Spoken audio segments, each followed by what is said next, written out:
10 tahun lagi kita itu wajib tes DNA dalam rangka untuk meningkatkan dari sidik jari menjadi genetika, sehingga kita seperti dalil tadi itu kita memang akan menjadi lebih valid gitu loh. Jadi kalau sekarang itu hanya menggunakan sidik jari kan itu pengetahuan sekarang karena itu sudah murah, sedangkan tes genetika itu masih mahal. Tapi saya yakin gitu, suatu saat itu orang nggak bisa mengelak dari tes DNA gitu. Dan gini juga Pak Wasu, dari hasil tracking tes DNA di kondisi harga tertentu, apalagi nanti kalau yang sampelnya itu 3 poin rambut, air liur, darah, itu nanti akan diidentifikasi satu penyakit bawaan leluhur. Ada itu. Kemarin saya itu hampir 2 jam ngobrol sama Pak Sugeng, nunjukin beberapa data.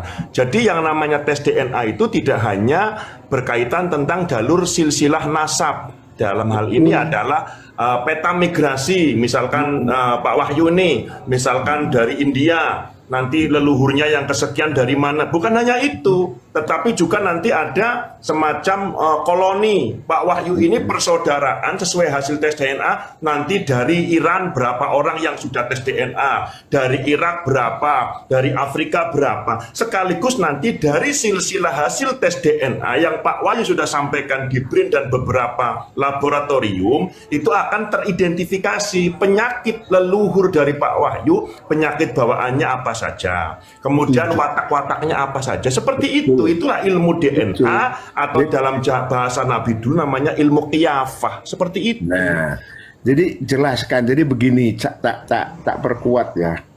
Misalkan ada suatu penyakit, ya, penyakit seperti inilah, golongan darah kan ada A, B, O dan sebagainya. Misalkan saya punya penyakit, tetapi sekarang belum bisa disembuhkan. Karena aku harus ada transfer apapun dari orang yang misalnya genetika dengan saya. Betul. Dan ternyata misalkan bahwa saya punya genetika di Iran sana gitu. Nah itu yang akan bisa memberikan kesembuhan kepada saya gitu loh. Betul. Nah, pakai dan hal-hal kayak gitu tuh itu masih mungkin gitu. Jadi tes DNA itu tidak hanya semata untuk nasab aja, enggak. Di dalam ilmu pengetahuan kedokteran dan biologi nanti itu dibutuhkan sangat, dan itu sedang dikembangkan terus gitu. Cuma yang menjadi lucu itu yang dulu-dulu gembar-gembor tes DNA supaya bisa diketahui mana kabib asli, mana palsu. Kok sekarang timbul mengatakan menantunya karom, katanya gimana itu? Ya gini, kita itu sebenarnya dengan apa yang sudah dilakukan oleh Kiai Imad dan para pendukungnya sebenarnya sudah cukup gitu ya. Karena hal ini adalah ilmu pengetahuan, ya. Ilmu pengetahuan seperti yang Kiai Imad lakukan itu juga akan diverifikasi, akan diteliti oleh generasi selanjutnya kan gitu. Dan itu akan terjadi terus-menerus. Jadi kita tidak perlu sampai final gitu bahwa Habib itu palsu atau tidak. Tapi sekarang secara nalar orang sudah tahu bahwa Habib itu palsu gitu loh. Iya. Jadi untuk Habib palsu itu nggak perlu ada surat dari NU bahwa Habib palsu, surat dari pemerintah bahwa Habib palsu, nggak perlu. Tapi nalar kita itu kan sudah terbukti, banyak mukibin yang sadar kok sekarang. Nalar dan kemudian yang lebih berbahaya adalah sanksi moral dari masyarakat, Pak Wahyu. Itulah, dan itu akan terkena terus. Sekarang sudah ada kok gitu. Mereka kan sekarang mempertahankan diri. Kalau saya pun jadi Habib, saya akan begitu dong. Karena buah si malakama, saya ngaku juga nggak punya data, tidak ngaku juga. Ya udah, saya lebih baik mempertahankan prinsip saya kan gitu. Syukur-syukur kan masih ada tawiran sedikit-sedikit kan gitu. Jadi nggak mungkin mereka itu akan legowo, nggak mungkin. Tapi kita juga jangan pesimis, karena kalau saya percaya bangsa Indonesia ini, kaum Nahdliyin khususnya itu orang pinter-pinter gitu loh. Cuman nggak sok gitu loh. Jadi begitu, jadi nggak perlu nanti NU yang menetapkan bahwa ini adalah palsu, nggak perlu. Itu cukup bukunya Kiai Imad, karena bukunya Kiai Imad itu akan dibaca oleh santri, oleh orang awam, orang apapun di kemudian hari gitu loh. Jadi wong baru 3 tahun aja udah rungkat kok, apalagi 10 tahun gitu. Nggak bisa. 10 tahun hancur lebur. Ya ini prediksi ya, karena bukan benci, bukan. Karena ini ilmu pengetahuan. Ya karena kan selama mereka tidak bisa menunjukkan kitab sejaman, ya sudah selesai gitu. Selesai. Kita kan sebagai orang yang pakai otak sedikit gitu, nggak ada kitab sejaman, kitab berikutnya sampai abad 9 Hijriah, nggak ada. Ya sudah selesai. Sebenarnya itu hal yang simpel gitu loh, simpel sekali gitu. Apa Wahyu pakai otak sedikit aja udah kayak gitu, apalagi otaknya banyak. Enggak, maksudnya kan supaya jangan kelihatan Assalamualaikum warahmatullahi wabarakatuh, Pak Yai, Ayo Wali, saudara-saudara saya semua, Mbak Alexer hostnya yang makin cantik di room ini. Oh, ada deh nggak paling cantik, ada Mbak Manu soalnya. Monggo lanjut Pak Wahyu. Ini cicit Nabi juga cewek ini, Mbak Queen, ini cicit Nabi. Iya, ya. Oh, begitu. Berarti kita lah yang ganteng-ganteng ini ya, dak? Berempat ganteng. Oh, berlima. Kalau saya percaya gitu, di antara orang yang di sini nih, mungkin 50% itu cucu Nabi.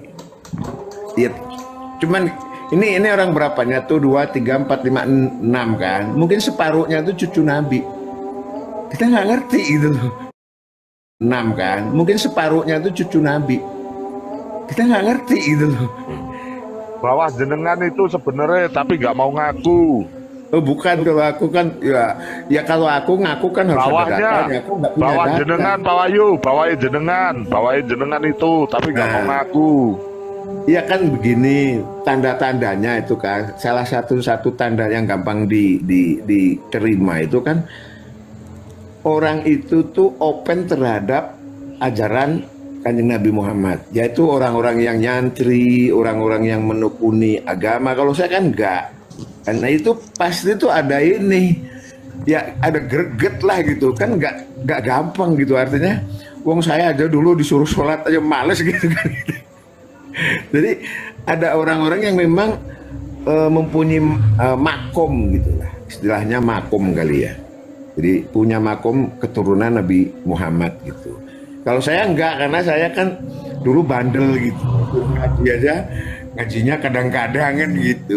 Jadi seperti itu dari perilakunya lah gitu. Karena nggak mungkin, karena itu kan ajaran Rasulullah itu kan akan selalu eksis gitu. Bentar Pak Wahyu, ini tak nanggapin typing gini ya, ada typing nonam, nggak ada yang bisa jawab Rumi, malah Ruminya di mute. Gini, Rumi tadi itu narasi, katanya kita semua nggak pernah baca tesis Kiai Imad.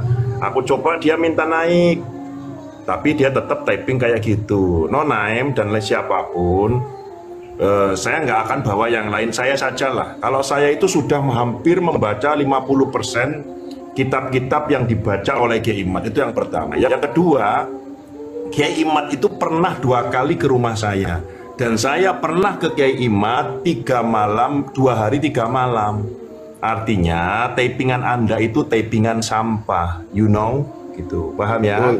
Nah, lanjut. Saya tambahi Pak Wali, saya tambahi. Saya belum ketemu Kiai Imad, belum ketemu Pak Wali, tetapi saya sudah dikirimi PDF-nya dari penelitiannya Kiai Imad dan sudah saya baca.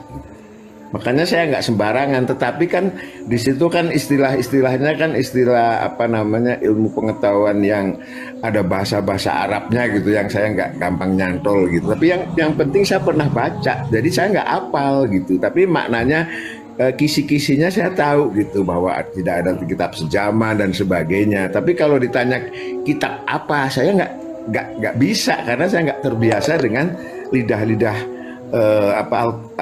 Arab gitu.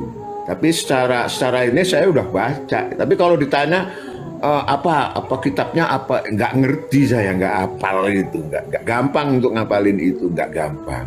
Satu itu, yang kedua penemu tesis masih hidup, itu yang pertama, Kiai Imad masih hidup. Yang kedua, buku-bukunya, kitab-kitabnya, baik itu yang berbentuk manuskrip, kitab-kitab yang dibaca Kiai Imad, sekaligus karya tesisnya, itu bisa didapatkan dengan mudah.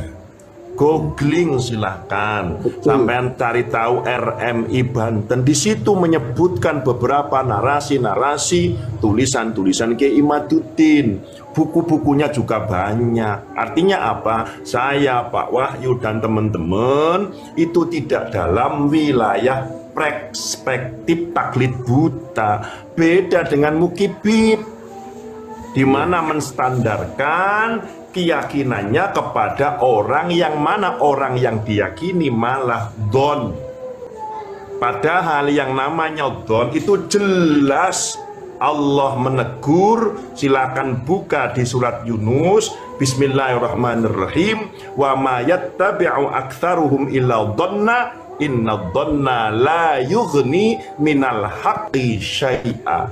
Itu Allah alamatkan kepada para penyembah berhala, karena para penyembah berhala hanya pada perspektif sangkaan atas Lut, Lata, Uzza, Hubal, Manat, disangka dia Tuhan, disangka dia Allah, padahal don mereka sama sekali tidak masuk dalam unsur sesuatu yang hak.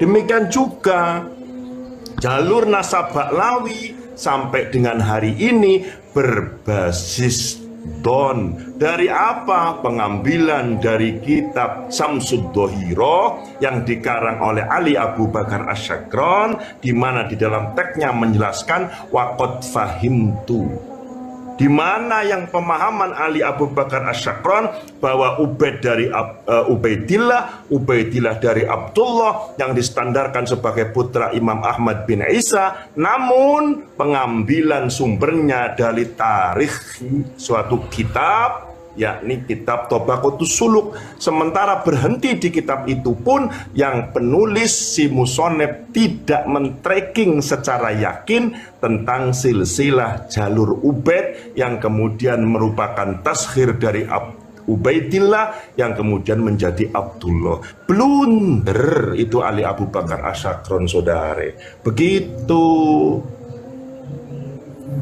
Ya makanya orang itu kalau mengikuti keyakinan itu berbasis yakin lah.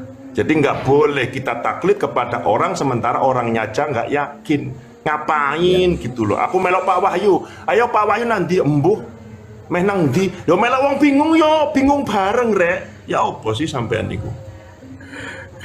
Ya makanya kan gitu, tak simplifikasi gitu kan. Pak SBY itu punya anak AHY dan Ibas. Nah itu ditulis. Silahkan si Rumi naik walaupun aku nol naik, aku moderatornya. Ayo kita debat, kita diskusi, tetapi pakai data, jangan pakai asumsi. Nggak usah typing ngalor ngidul. Lanjut Pak Wahyu. Jadi kayak SBY itu kan mempunyai anak Baskoro sama AHY. Nah itu kan ditulis oleh Kompas, ditulis oleh Suara Merdeka gitu kan. Terus nggak ada satupun yang menulis menginformasikan bahwa anaknya lebih dari dua, anaknya 3 gitu, nggak ada gitu. Nah baru 550 tahun yang akan datang baru ada ternyata orang... ada lagi anak susulannya dari Pak SBY namanya Bejo misalkan. Nah itu kan simpel sekali gitu loh, pemahamannya kan simpel sekali gitu loh. Jadi nggak usah pakai teori-teori. Kalau aku ditanya teori-teorinya ya nggak bisa seperti Pak Wali, karena Pak Wali apa nanti aku ngomong sakron aja depannya udah lupa gitu tadi siapa kan gitu. Yang aku ingat kan hanya sakron saja kan gitu. Jadi begitu. Tapi intinya bahwa saya sudah baca, saya dikirimin 2 itu dari internal NU lah gitu, yang teman-teman saya ngasih apa tesisnya Kiai Imad itu dari teman-teman saya di kalangan NU. Ada 2 saya, satunya belum tak baca, yang satu gitu. Tapi yang satu itu yang tesis Kiai Imad sudah, karena udah berapa bulan yang lalu dikirim ke saya dan saya baca.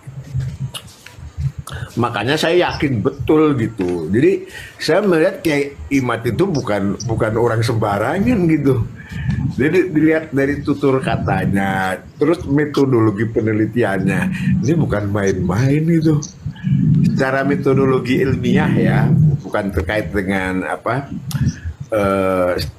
agama gitu, maksud saya standar-standar yang umum lah kan gitu. Apa yang dilakukan Kiai Imad itu sudah melalui metode yang diterima secara umum gitu. Secara meneliti apa itu udah dilakukan standarnya oleh Kiai Imad gitu. Itu. Jadi referensinya jelas, tapi aku nggak hafal. Kalau yang bisa referensinya apa, bla bla bla bla bla bla, ya saya nggak bisa gitu loh. Jadi gitu loh. Komplit referensinya kok dia dituliskan di situ.